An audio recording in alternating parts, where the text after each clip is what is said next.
Selamat datang di materi User Experience for Beginner. Pada kali ini akan membahas terkait dengan materi prototyping.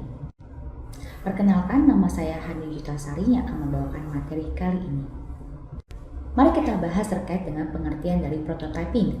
Prototyping adalah merupakan proses percobaan dalam membuat sebuah desain di mana kita mengimplementasikan ide yang dimiliki ke dalam bentuk tampilan entah kertas maupun desain digital. Terdapat beberapa proses yang dilakukan dalam merancang prototyping ini. Pertama, tentunya kita harus mengetahui kebutuhan yang dimau oleh konsumen maupun user ataupun penggunanya. Setelah kita mendapatkan kebutuhan tersebut, maka kita baru bisa merancang desain prototypingnya atau tampilan dari sebuah aplikasinya untuk mengetahui fitur-fitur apa saja yang mau kita taruh di dalam desain kita. Setelah kita melakukan desain tersebut, step yang ketiga kita lakukan proses evaluasi terhadap tampilan yang kita buat. Evaluasi ini dilakukan kepada siapa? Dilakukan kepada usernya untuk mengetahui apakah desain yang kita rancang ini sudah memenuhi dari kebutuhan usernya. Kemudian yang keempat, kita melakukan pemindahan dari desain yang kita buat atau rancangan yang kita buat ini ke dalam pengkodean atau pemrograman sebuah aplikasi dengan menggunakan programming language. Kemudian yang kelima, kita akan melakukan pengujian terhadap sistem atau aplikasi program yang sudah dibuat. Jika setelah dilakukan tesnya, pengujiannya dinyatakan bahwa sudah baik, tidak ada errornya, baru kita bisa melakukan implementasi dan setelah itu kita melakukan evaluasi terhadap sistem yang sudah kita buat. Terdapat beberapa keuntungan dari kita menggunakan desain prototyping ini. Yang pertama, kita menghemat waktu dari sisi pengembangan sebuah sistem. Yang kedua, kita mampu untuk mendefinisikan kebutuhan dari pengguna atau konsumen kita untuk didefinisikan, lalu kita mampu untuk merealisasikannya. Yang ketiga, tentunya kita melibatkan keaktifan dari si konsumen atau user atau pengguna ini untuk ikut berpartisipasi dalam perancangan sistem yang kita buat. Yang keempat, kita tentunya dapat membangun komunikasi yang baik antara user atau pengguna dengan developernya atau programmernya.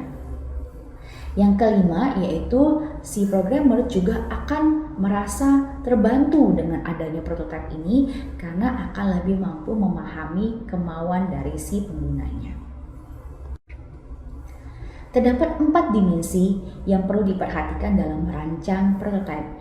Yang pertama, representasinya, kedua, presisinya, interaktifnya, dan evolutionnya. Kita akan bahas satu persatu.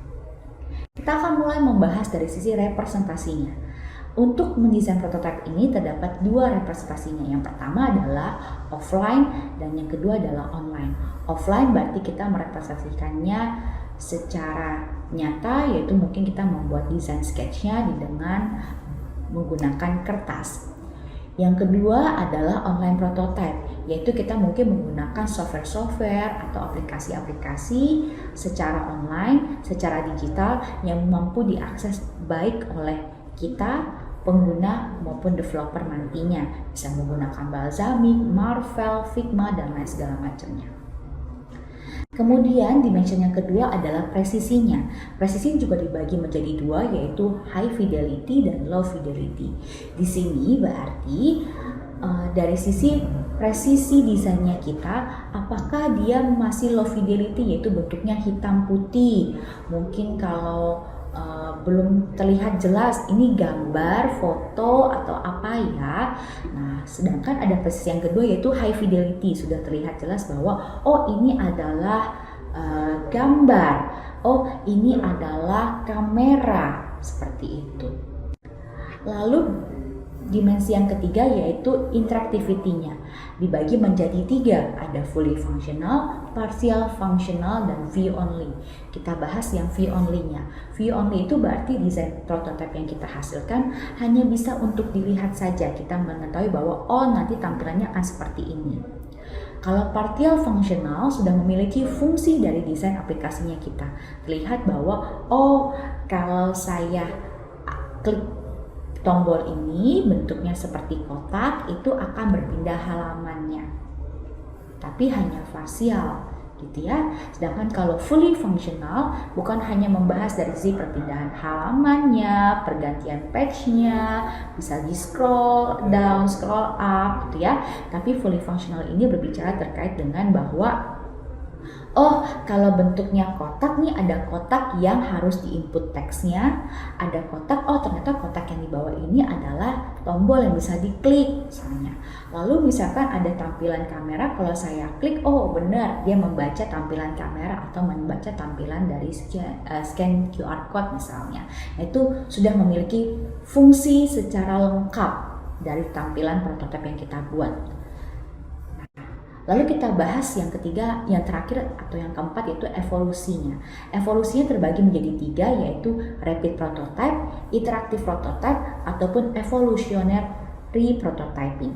Yang pertama rapid prototype. Apa itu rapid prototype? Rapid prototype ini teknik membentuk atau mendesain tampilan atau merakit sebuah produk dengan cepat, dan biasanya ini terintegrasi dengan sistem misalnya kayak CAD atau computer aided design. Jadi sudah menggunakan mesin langsung muncul prototipe tampilan desain 2D atau 3D-nya.